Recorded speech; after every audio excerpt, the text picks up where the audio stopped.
सावित्री के हाथों में थमा मायके से आया हुआ भाभी का पत्र हवा से फड़फड़ा रहा था। पत्र खोलते समय सावित्री सोच रही थी कि पता नहीं क्या लिखा होगा। भाभी ने मेरा बेटा मन्नू कैसा होगा, भाभी उसकी सही से देखभाल कर पा रही होंगी या अभी नहीं। पत्र खोलकर पढ़ने लगी तो उसकी आंखों से आंसू बहने लगे। भाभी ने पत्र में लिखा था कि सॉरी दीदी, आपका बेटा मन्नू जब छत पर बच्चों के साथ खेल रहा था तो नीचे गिर गया, उसके पैर की हड्डी टूट गई। पर आप चिंता मत करना, हालत ज़्यादा गंभीर नहीं है, जल्दी ठीक हो जाएगा। शरीर के अन्य हिस्सों पर भी थोड़ी थोड़ी मामूली चोटें आई हैं, हम उसका उचित इलाज करवा रहे हैं। माँ, तुम रो रही हो? रोहन ने पुकारा तो सावित्री की तंद्रा भंग हुई। उसकी आंखों से आंसू बह रहे थे। उसने झटपट अपने आंसू पोंछे और रोहन को गोद में बैठाकर मुस्कुराने का बहाना कर पूछने लगी, स्कूल से कब आया बेटा? माँ, मैं तो कब से यहाँ खड़ा हूँ, पर तुमने मेरी तरफ ध्यान ही नहीं दिया। मुझे बहुत जोर से भूख लगी है, रोहन ने अपने सूज निकालते हुए कहा। सॉरी बेटा, मैं अभी खाना परोसती हूँ, कहती हुई सावित्री रसोई घर में चली गई और फौरन दाल चावल लाकर रोहन को परोस दिया। माँ, तुम क्यों नहीं खा रही? तुम भी खाओ खाना, रोहन ने आग्रह किया। उसका कहना उचित भी था, क्योंकि बाकी दिन सावित्री उसके साथ ही भोजन करती थी। लेकिन आज सावित्री का मन कहीं और अटका हुआ था। बार बार आंखों में आंसू आ रहे थे। आज उसका मन अपने बेटे मन्नू के आसपास ही दौड़ रहा था। रोहन को समझ नहीं आ रहा था कि माँ को क्या हुआ है। वो खाना खाते खाते रुक कर बोला, किसकी चिट्ठी आई थी माँ? किसी का नहीं बेटा, तो तुम खाना क्यों नहीं खा रही और बार बार रो क्यों रही हो? रोहन ने मायूसी से कहा। तो सावित्री उसके साथ खाना खाने बैठ गई और कहने लगी, देखो मैं भी खाना खा रही हूँ। वो घर में बखेड़ा खड़ा नहीं करना चाहती थी, सो होठों पर नकली मुस्कान लाकर बेमन से खाना खाने लगी। रोहन भी संतुष्ट होकर चुप हो गया और खाना खाकर अपने कमरे में जाकर बिस्तर पर लेट गया। सावित्री उसके सिरहाने बैठकर थोड़ी देर उसका सिर सहलाती रही। फिर जब रोहन सो गया तो वो भी अपने कमरे में आकर बिस्तर पर लेट गई, पर मन फिर से मायके की दहलीज पर जा पहुंचा। कैसा होगा मेरा बेटा मन्नू? इस दुर्घटना के क्षणों में उसने अपनी माँ को अवश्य याद किया होगा और माँ को याद करके रोया भी बहुत होगा। इतना छोटा बच्चा अपनी माँ से दूर कैसे रह सकता है? हो सकता है मन्नू ने अपने पिता सतीश को भी याद किया होगा। सतीश का कितना दुलारा था मन्नू। वो दफ्तर से आते ही मन्नू को गोद में लेकर बैठ जाते थे। उसके लिए तरह तरह के बिस्किट, टॉफियाँ और खिलौने लेकर आते थे। यही सब सोच सोचकर सावित्री की आंखों से फिर से आंसू बहने लगे। रक्त कैंसर से मन्नू के पिता सतीश की मृत्यु न हुई होती तो उसका पूरा परिवार क्यों बिखरता? सतीश जीवित होता तो मेरा प्यारा मन्नू इस तरह क्यों भटकता? यही सोच सोचकर सावित्री का रो रो कर बुरा हाल हो रहा था। अपने पति सतीश को खोकर सावित्री 4 वर्ष के मन्नू को सीने से चिपकाए मायके लौटी तो वहां उन दोनों माँ बेटे को दिन बिताने कठिन हो गए। सतीश के जीवित रहते जो भैया भाभी उसे बार बार मायके आने को पत्र लिखते थे, वही भैया भाभी अब एकदम से पराए हो गए थे। उन्हें उन दोनों का खर्च संभालना भारी लग रहा था। बेटे बहू का व्यवहार देखकर सावित्री के पिता ने दुखी होकर उसके पुनर्विवाह की कोशिश शुरू कर दी। किसी रिश्तेदार के बताने पर सावित्री के पिता लड़का देखने गए। लड़का अच्छा लगा, पर उनकी एक शर्त थी कि वो सावित्री को बेटे के को स्वीकार नहीं करेंगे। उन्हें सिर्फ बिना बच्चे की माँ ही स्वीकार थी, जबकि खुद लड़का भी एक बेटे का बाप था और अपने बेटे की खातिर ही पुनर्विवाह कर रहा था, ताकि कोई दूसरी माँ आकर उसके बेटे को संभाल सके। पर वो लोग सावित्री के बेटे का दर्द नहीं समझ पाए और बेटे के बिना सावित्री को स्वीकार कर लिया। सावित्री ने इस रिश्ते के लिए बहुत मना किया कि वो अपने बेटे को छोड़कर कहीं नहीं जाएगी, पर अपने पिता के सामने उसकी एक न चली और अपने जिगर के टुकड़े को माँ बाप की गोद में छोड़कर सावित्री सुधीर से शादी कर ससुराल आ गई। तब से सिर्फ पत्र ही मनु की जानकारी पाने का साधन मात्र रह गया था, पर उन पत्रों में भी ये लिखा रहता था कि वो अब हमेशा के लिए मन्नू को भूलकर अपने भविष्य को संवारने की कोशिश करे और सुधीर और उसके बेटे रोहन को किसी अभाव का आभास न होने दे। रोहन को पूरा माँ का प्यार दे ससुराल आए हुए सावित्री को पूरे 6 महीने बीत गए थे। तब से एक बार भी वो अपने मायके नहीं गई थी। सुधीर ने उसे जाने की ही नहीं दिया था। हमेशा ये कहता रहा कि मायके में क्या रखा है, घर में किसी वस्तु का अभाव है क्या, जो हमेशा बस मायके जाने की रट लगाए रखती हो। लेकिन अभाव तो सावित्री के मन में बसा था। वो एक दिन के लिए भी अपने मन्नू को नहीं भूल पाती थी और अब तो भाभी के पत्र ने उसके मन की बेचैनी कई गुना बढ़ा दी थी। सुधीर घर लौटा तो सावित्री खुद को रोक न पाई और सुधीर से कहने लगी कि मैं 2 दिन के लिए मायके जाना चाहती हूँ। तो सुधीर ने वही रटा रटाया जवाब दे डाला कि क्या करोगी मायके जाकर, वैसे भी आजकल तुम्हारी तबीयत ठीक नहीं रहती, अभी दूसरा महीना ही लगा है तो डॉक्टर ने आराम करने के लिए कहा है। मायके में जाकर आराम कहाँ मिल पाएगा, क्यों नहीं मिलेगा, भैया भाभी क्या मुझसे हल जुतवाएंगे, मैं वहाँ पूरे दिन बिस्तर तोड़ने के अलावा और करूंगी ही क्या। उसने अपनी जैसे विद्रोह पर उतर आई थी। बहुत दिन हो गए अपने मायके वालों को देखे हुए, यहाँ से मेरा मायका दूर ही कितना है, सिर्फ 2 घंटे का ही तो रास्ता है, फिर भी मैं 6 महीने से मायके नहीं गई हूँ। सावित्री का रौद्र रूप देखकर सास ने उसे मायके जाने की इजाजत दे दी तो सावित्री जल्दी से कमरे में जाकर बैग में कपड़े रखने लगी। तभी रोहन भी सावित्री के पास आकर जिद करने लगा कि मैं भी तुम्हारे साथ जाऊंगा, तुम्हारे बिना मेरा मन कैसे लगेगा। साल भर में ही रोहन सावित्री से काफी घुल मिल गया था और उसे ही अपनी सगी माँ समझने लगा था। रोहन को रोते देख सास ने भी उसे साथ ले जाने को कह दिया। क्या हुआ, ये भी कुछ दिन के लिए घूम आएगा, बेचारे को असली ननिहाल तो कभी मिला ही नहीं, सौतेला ही सही, इसे भी अपने साथ ले जाओ। तो सावित्री ने रोहन के कपड़े भी रख लिए और सास के पांव छूकर रोहन को अपने साथ लेकर मायके की ओर चल पड़ी। मायके पहुंचते ही सावित्री अपने बेटे को देखने लगी तो उसकी भाभी खुद ही उसे मनु के कमरे में ले गई। मनु छत पर बने कमरे में सो रहा था। ढीली सी चारपाई पर सुकड़ी हुई मैली चादरी पर मनु अपाहिज बना पड़ा था। मनु से लिपटकर सावित्री रोने लगी। ये क्या दशा हो गई मनु की। मनु काला मुख सूखा कंकाल जैसा लग रहा था। मनु भी आश्चर्य से सावित्री की कीमती साड़ी व आभूषणों को देखता रह गया। तो ठीक तो है ना मनु, सावित्री ने स्नेह से उसके सिर पर हाथ फेरते हुए कहा। पर मनु को उससे बात करने में संकोच हो रहा था। वो नए वस्त्र व जूते मोजे पहने गोल मटोल रोहन को भी घूर रहा था। माँ ये कौन है, रोहन ने मनु को देखकर नाकभौं सिकोड़ते हुए पूछा। तो सावित्री कहने ही वाली थी कि मनु तुम्हारा भाई है, पर यह सोचकर शब्द उसके होठों तक आते आते रुक गए कि रोहन मन्नू को अपने भाई के रूप में कभी स्वीकार नहीं करेगा, इसलिए मन्नू को भाई बताकर उसके बाल मन पर ठेस पहुंचाने से क्या लाभ है। तभी रोहन अगला प्रश्न कर बैठा, माँ ये कितना गंदा है, जैसे कई दिनों से नहाया ही ना हो, चलो यहाँ से नीचे चलते हैं। तभी सावित्री की भाभी रोहन को बहलाते हुए सावित्री से कहने लगी कि दीदी तुम मन्नू से बातें करो, मैं रोहन को नीचे लेकर जाती हूँ। सावित्री की निगाहें पूरे कमरे का अवलोकन कर रही थी। कमरा काफी गंदा था, काफी जाले लगे थे, धूल की परतें जमी हुई थी। तभी उसे याद आया कि इस कमरे में तो घर का कबाड़ रखा जाता था। उसको इधर उधर देख भाभी जैसे उसके मन की बात समझ गई, जो मजबूरी बताते हुए कहने लगी, दीदी क्या करें, घर में कोई नौकर तो है नहीं, इसलिए माँ जी ने ही इस कमरे का सामान निकालकर इसकी साफ सफाई की थी, वही मनु की देखभाल करती हैं। मुझे तो रसोई से ही फुर्सत नहीं मिल पाती है, ऊपर से छोटे बच्चे जो ठहरे। ठीक कहती हो भाभी, कहती हुई सावित्री मन्नू के सिरहाने बैठ गई और मन्नू से बातें करने लगी। मन्नू बेटा अब कैसे हो तुम, माँ तुम कहाँ चली गई थी, मैं कहते कहते सावित्री का स्वर गले में ही अटक गया। कैसे कहे कि उसने दूसरी शादी कर ली है। उसके पिता सतीश की यादें मिटाने की खातिर वो सुधीर का दामन थाम चुकी है। फिर मन्नू को वो सब बातें बता भी कैसे पाती। जिस वक्त सुधीर से उसकी शादी मंदिर में हुई थी, उस वक्त मन्नू को घर में छिपाकर रखा गया था। तभी मन्नू फिर से बोल पड़ा कि माँ मेरे लिए नए कपड़े नहीं लाई।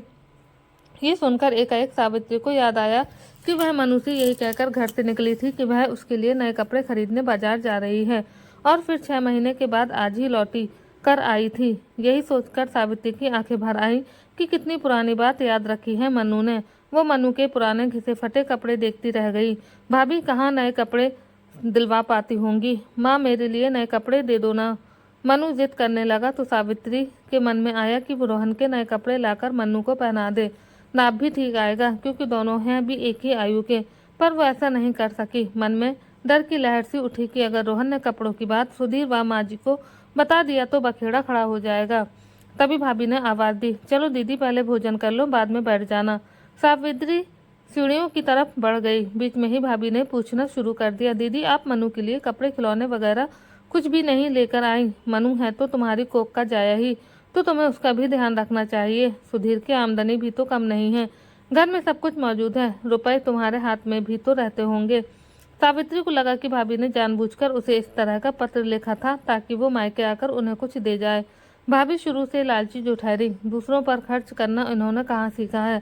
माँ ने खाना परोस दिया पर सावित्री के मुंह में एक निवाला भी नहीं गया कि बेचारा मन्नू पेट भर कहाँ खाता होगा। उसकी तो किसी को चिंता नहीं है। माँ समझाती रही कि तुम्हें ऐसी स्थिति में अच्छे से खाना चाहिए ताकि बच्चा हेल्दी पैदा हो तो सुधीर भी तुम्हें अधिक पसंद करेगा।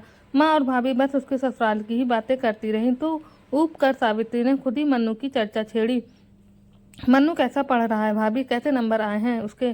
ठीक है, ज़्यादा पढ़कर भी उसे क्या करना है, थोड़ा बड़ा होगा तो अपने मामा के साथ ही उसकी दुकान पर काम करने लगेगा। माँ ने कहा तो सावित्री सोचने लगी, फिर तो मन्नू पूरे घर के लिए मुफ्त का नौकर बनकर रह जाएगा। सभी लोग उस पर तरह तरह के हुक्म चलाते रहेंगे। सबने भोजन कर लिया तो भाभी बर्तन समेटने लगी, पर मन्नू के भूखे रहने का एहसास किसी को नहीं था। सावित्री सोचने लगी कि भाई भाभी तो सबके ही ऐसे होते हैं, पर यहाँ तो माँ बाप को भी मेरे बेटे से कोई मतलब नहीं है, बस नाम मात्र के लिए मेरे बेटे को रख रहे हैं। ये देखकर सावित्री अपने साथ लाई फल व मिठाई एक प्लेट में रखकर मन्नू को देने चली गई।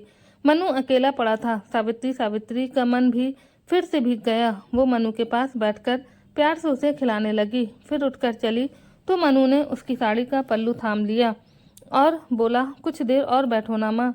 सावित्री रुककर उसके सिर पर हाथ फेरती रही।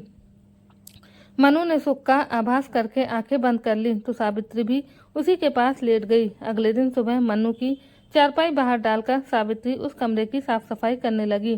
अगरबत्ती जलाकर कमरे की बदबू दूर की, फिर उसके मैले कपड़ों को धोकर चमका दिया। तभी माँ बोली, मैं कर दूंगी, तू फालतू की मेहनत क्यों कर रही है? इस कमरे में अकेला मन्नू थोड़ी ही सोता है, मैं भी तो उसके साथ ही सोती हूँ। मगर सावित्री के हाथ नहीं रुके। वो मन्नू के सारे काम खुद ही करना चाहती थी।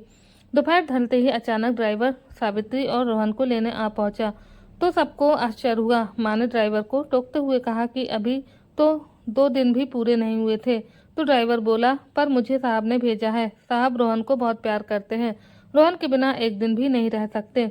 इसके अलावा सब लोगों को एक शादी में भी जाना है। बेटी पराए घर की अमानत जो ठहरी, इसलिए माँ ने भी नहीं रोका। वो सावित्री की विदाई की तैयारी करने लगी, पर सुधीर का न आना सबको खल रहा था। पिताजी कहने लगे कि हम चाहे कितने भी गरीब क्यों ना हो, पर दामाद का स्वागत करने में तो अच्छे से ही करते हैं। शादी के बाद दामाद जी एक बार भी हमारे घर नहीं आए। तो सावित्री बात को दबाते हुए बोली, माँ तुम लोग भी तो मेरे ससुराल नहीं आते, आना जाना तो दोनों तरफ से होता है। ठीक है, हम भी आएंगे, माँ आंचल से आंखें पोंछती हुई बोली। सावित्री ने रोहन की नज़र से बचाकर 5,000 रुपये भाभी को थमा दिए और बोली, भाभी मन्नू का इलाज अच्छे से कराते रहना। तो भाभी ने लपक कर नोटों को अपने हाथों में पकड़ लिया और मुस्कुराकर बोली, मन्नू की चिंता मत करो दीदी, वो हमारा भी तो बेटा है। आखिर में सावित्री ऊपर जाकर मन्नू से मिलकर भारी मन से ससुराल के लिए विदा हो गई। कार आंखों से ओझल होने तक घर के सभी लोग सड़क पर खड़े रहे। सावित्री रास्ते भर सोचती रही कि उसने 6 महीने तक न मायके आकर मन्नू के साथ सचमुच बहुत अन्याय किया है। जब उसकी कोई देखभाल ही नहीं करता तो अपनी जिम्मेदारियां दूसरों के गले मरने से क्या लाभ हुआ। मनु की देखभाल उसे खुद ही करनी चाहिए। वो इस बारे में सुधीर से बात करने के लिए अपना मन तैयार करने लगी। सुधीर को ना तो दौलत का अभाव है और ना वह कंजूस है। वो थोड़ी ना नुकर के बाद उसकी बात अवश्य मान जाएगा और मनु को अपना लेगा, फिर तो कोई समस्या ही नहीं रहेगी। सुधीर घर में बैठा उन दोनों की प्रतीक्षा कर रहा था। रोहन कार से उतरकर पिता की तरफ दौड़ पड़ा तो सुधीर ने उसे गोद में उठाते हुए कहा कि मेरा राजा बेटा आ गया। हाँ देखो पिताजी, मैं क्या क्या लाया हूँ। रोहन ननिहाल में मिले खिलौने दिखाने लगा। माँ जी ने चाय बनाकर सबको दे दी। सब पीने बैठ गए। माँ जी रोहन से सावित्री के मायके की बातें पूछने लगी। तुम्हारे नाना नानी मामा मामी सब कुशल मंगल तो है ना? तो रोहन उत्साहित होकर छोटी छोटी बातें भी बताने लगा। फिर एकाएक बोल उठा कि दादी माँ, मैंने वहाँ पर एक बहुत गंदा लड़का भी देखा। उसके दांत भी बहुत गंदे थे, उसने ब्रश भी नहीं किया था। बहू एक इसके बारे में बता रहा है। माँ जी पूछ बैठी तो सावित्री को मन्नू के बारे में सब कुछ बताना पड़ा। सुधीर सब कुछ सुनता रहा पर उसने एक शब्द भी मन्नू के बारे में नहीं कहा। तो सावित्री को उसकी चुप्पी नागवार लगी। वो उसको कुछ कहने ही वाली थी कि माँ जी ने टोक दिया, बहू बातें फिर कभी हो जाएंगी, इस वक्त शादी में चलने की तैयारी करो, नहीं तो देरी हो जाएगी। सावित्री ने रोहन को तैयार किया, फिर खुद भी तैयार हो गई। रास्ते भर सावित्री खामोश रही, किसी से कुछ बातें नहीं की, पर सावित्री भी इतनी जल्दी हार मानने वाली नहीं थी। वो सुधीर से बात करने का पक्का इरादा बना चुकी थी। आखिर एक दिन सावित्री को मौका मिल ही गया। माँ जी रोहन को लेकर पड़ोस में गई हुई थी, तो सावित्री ने मौका देखकर सुधीर से कहा कि मन्नू को भैया भाभी के पास अधिक दिनों तक नहीं रखा जा सकता। फिर वो कहाँ जाएगा, उसे हम अपने साथ ही रख लें, तभी उचित रहेगा। ये कैसे हो सकता है? कहते हुए सुधीर के चेहरे पर कठोरता आ गई। मैंने शादी शर्त पर की थी कि मैं तुम्हारे बच्चे को नहीं अपनाऊंगा। मेरी बात समझने की कोशिश करो सुधीर। जिस प्रकार रोहन मेरा बेटा है, उसी प्रकार मन्नू भी आपका बेटा है। फिर उसे साथ रखने में कैसी आपत्ति? सावित्री ने उसकी बात काटते हुए कहा। तो सुधीर बोला, मैं तुम्हारे मन्नू को अपना बेटा कैसे मान सकता हूँ? और अगर मैंने बेटा मान भी लिया तो क्या मैं उसे घर में रखने की इजाज़त दे दूंगा? क्या मेरा रोहन मन्नू को अपना सकेगा? ये सुनकर सावित्री चुप बैठी रही। तो सुधीर उसे समझाने के अंदाज में फिर बोला कि अपनी भावुकता पर नियंत्रण रखो सावित्री। मन्नू को भूल जाने में ही तुम्हारी भलाई है। उसे उसी के हाल पर छोड़ दो। मैं माँ हूँ सुधीर उसकी। कहकर सावित्री रो पड़ी। अपनी संतान को तिल तिल कर मरते हुए कैसे देख सकती हूँ? मनु अब पहले से आधा भी नहीं रहा है। वो ना तो ढंग से खा पाता है और ना ही ढंग से पढ़ाई करता है। भैया भाभी के साथ और अधिक रह लिया तो उसका भविष्य खराब हो जाएगा। मैं इस मामले में कुछ नहीं कर सकता सावित्री। किसी अन्य को घर में आश्रय देकर मैं अपने रोहन के रास्ते में कांटे नहीं बिछा सकता। सुधीर ने दो टूक जवाब देकर बात को खत्म किया। तो सावित्री कुछ नहीं बोली। अब उन दोनों के बीच में अदृश्य दीवार खड़ी हो गई। सावित्री मन ही मन कुढ़ती रहती। अब उसका मन सुधीर से बोलने को बिल्कुल नहीं होता था। जब भी वो कुछ पूछता तो सावित्री उसके प्रश्नों का उत्तर हाँ या ना में देकर सामने से हट जाती। वो अपनी तरफ से कोई बात नहीं करती। अब वो रोहन से भी कोई बातें नहीं करती थी। उसका मन विद्रोह कर बैठता कि जब सुधीर उसके मनु को नहीं स्वीकारता तो वही क्यों रोहन को छाती से लगाती रहे। पराए जाएं अपने तो नहीं बन सकते। रोहन से कौन सा उसका लहू का रिश्ता है? बड़ा होकर रोहन भी उसे आंखें दिखाने लगेगा, फिर वो उसे अपना क्यों समझे? दोनों के मध्य पनपता विरोध माँ जी की पनी निगाहों से छुप न सका। वो बार बार पूछने लगी, बहू जब से तुम मायके से आई हो तब से तुमने हंसना बोलना बंद कर दिया है। ये उदासी तुम्हारे होने वाले बच्चे के लिए अच्छी नहीं है। सावित्री खुद को सामान दिखाने का बहुत प्रयास करती, पर माँ जी उसकी बात को पकड़ जाती थी। इसलिए कई बार पूछ बैठती कि सुधीर ने कुछ कहा है क्या? वो भी आजकल खामोश रहता है। तुम दोनों में कोई अनबन तो नहीं हो गई? तो सावित्री ने उन्हें इस डर से भी कुछ नहीं बताया कि सास भी कौन सी उसका दुख समझेगी। जब सुधीर ही उसका दर्द नहीं समझ पाया तो सास को उसका दर्द समझेंगी ही क्यों? वो माँ जी से भी दूर रहकर अंतर्मुखी बनने लगी। एक सुबह उठकर माँ जी ने घर में ऐलान किया कि वो हरिद्वार गंगा स्नान करने जाएंगी। माँ जी का ये कथन सभी को अटपटा लगा, क्योंकि वह अब तक धर्म कर्म तथा पंडित पुजारियों को पाखंड की संज्ञा देती आई थी। पर आज हरिद्वार जाने पर आपत्ति किसी ने नहीं दिखाई। सुधीर ने भी कह दिया कि इसी बहाने प्राकृतिक दृश्य को देखकर आपका स्वास्थ्य उत्तम हो जाएगा। माँ जी कार में बैठकर अकेली ही हरिद्वार रवाना हो गई। उसके बाद तो वो हर तीसरे दिन कहीं ना कहीं घूमने चली जाती। सावित्री को अब ये सोचकर और ज्यादा गुस्सा आने लगा कि कैसे माँ बेटे हैं जिन्हें सिर्फ अपने शौक श्रृंगार का स्वास्थ्य का ही ख्याल है, किसी और की जरा सी भी चिंता नहीं है। कम से कम माँ जी को तो मेरे बेटे मन्नू के बारे में कुछ पूछना ही चाहिए था, क्योंकि वो भी एक माँ है। पर माँ जी भी स्वार्थी ठहरी। एक दिन उसने फिर से अपने मायके जाने की जिद कर ली और सुधीर से छुपा कर कुछ रुपए भी पर्स में रख लिए। सोचा कि मन्नू की दवाइयाँ खरीदने में काम आ जाएंगी। थोड़ी नानुकर के बाद सुधीर ने उसे मायके जाने की इजाज़त दे दी, पर ड्राइवर को समझा दिया कि उसे आज ही सावित्री को वापस लाना है। रोहन को इस बार सुधीर ने कुछ नहीं जाने दिया। सुधीर के कठोर व्यवहार से आहत सावित्री रास्ते भर आंसू पोंछती रही। माँ और भाभी उसे देखते ही उसके स्वागत के लिए लपक पड़ी, लेकिन सावित्री तो अपने बेटे मन्नू को हृदय से लगाने को व्याकुल थी। इसलिए घर में घुसते ही उतावलेपन से सीढ़ियों की तरफ दौड़ पड़ी, परंतु छत पर पहुंचते ही उसके होश उड़ गए, क्योंकि मन्नू का कमरा खाली था। वो चकित सी खड़ी सोचती रही कि कहाँ गया मन्नू। उसके मन में सैकड़ों आशंकाएं घूम रही थी कि कहीं मन्नू को कुछ हो तो नहीं गया। माँ और भाभी दोनों उसके पीछे पीछे ऊपर आ गईं। तो सावित्री चिल्लाकर बोली, माँ बताओ ना, मेरे मन्नू को क्या हुआ है? वो कहाँ गया? दीदी हमारी भी तो सुनो। भाभी उसके आंसू पोंछते हुए कहने लगी कि तुम्हारी सास ने तुम्हें कुछ नहीं बताया क्या? नहीं, वो मुझे क्या बताएंगी? उन्हें मन्नू से क्या लेना देना है? कहाँ है मन्नू? दीदी तुम्हारी सास ने उसे उचित देखभाल के लिए अस्पताल में भर्ती करा दिया है। वो कई बार यहाँ पर आ चुकी हैं और मन्नू के इलाज पर पानी की तरह पैसा बहा रही हैं। ये सुन सावित्री घोर आश्चर्य में पड़ गई कि क्या ऐसा होना संभव है, पर माँ जी को मन्नू की बीमारी के बारे में कैसे पता चला? कहीं उन्होंने उस दिन छिपकर सुन तो नहीं लिया था? वो उसी वक्त अस्पताल जाने के लिए उतावली हो गई तो सब लोग अस्पताल पहुंच गए। मन्नू साफ सुथरे कपड़े पहने लेटा हुआ था। माँ को देखते ही उठने का प्रयास करने लगा। सावित्री ने उसे सहारा देकर बिठाया। मेरा राजा बेटा ठीक तो है ना? वो मन्नू को पहले की अपेक्षा स्वस्थ देखकर संतुष्टि का आभास कर रही थी। तभी मन्नू बोल पड़ा कि माँ, रोहन की दादी माँ मुझे लेकर यहाँ आई थी। वो बहुत अच्छी हैं माँ, आप उनको भी साथ लेकर क्यों नहीं आई? तो सावित्री कहने लगी, वो बाद में आएंगी बेटा। देखो, रोहन की दादी माँ ने तुम्हारे लिए कितने खिलौने और मिठाई भेजी हैं। कुछ वक्त मन्नू के साथ बिताकर सावित्री अपने ससुराल लौट आई। ससुराल आते ही सास के पैर पकड़कर रो पड़ी। माँ जी, आप महान हैं। हरिद्वार जाने के बहाने मेरे मन्नू पर प्यार लुटाती रहीं। पराए लहू पर मन्नू पराया कहाँ है? जब मेरा पोता रोहन आपका बेटा बन गया है तो आपका बेटा मन्नू मेरा पोता नहीं बन सकता क्या? जब तुम हमारी हो गई हो तो मन्नू भी तो हमारा हो गया। माँ जी ने सावित्री को उठाकर सीने से लगा लिया और कहने लगी कि मुझे माफ़ कर दे बेटी, मैं एक माँ होकर भी तुम्हारे दर्द को नहीं समझ पाई। पर अब तू चिंता मत कर बेटी, अब मन्नू ठीक होते ही सीधा अपने पास ही आएगा। लेकिन सुधीर उससे नफरत करते हैं माँ, कहकर सावित्री चिंतित हो उठी। तो माँ जी कहने लगी कि सुधीर को मैं समझाऊंगी बेटी। जब तुम रोहन को अपना बेटा मान सकती हो तो सुधीर को भी मन्नू को अपना बेटा मानना ही होगा। सावित्री जानती थी कि सुधीर में माँ जी का कोई भी आदेश टालने की हिम्मत नहीं है। उसका मन खुशी से झूम उठा कि अब उसका मन्नू अनाथ नहीं रहा, उसके सिर पर माँ की सबल छत्र छाया मौजूद रहेगी। तो दोस्तों, आपको ये कहानी कैसी लगी? कमेंट करके ज़रूर बताएं। कहानी अच्छी लगी हो तो वीडियो को प्लीज़ लाइक करें, शेयर करें, चैनल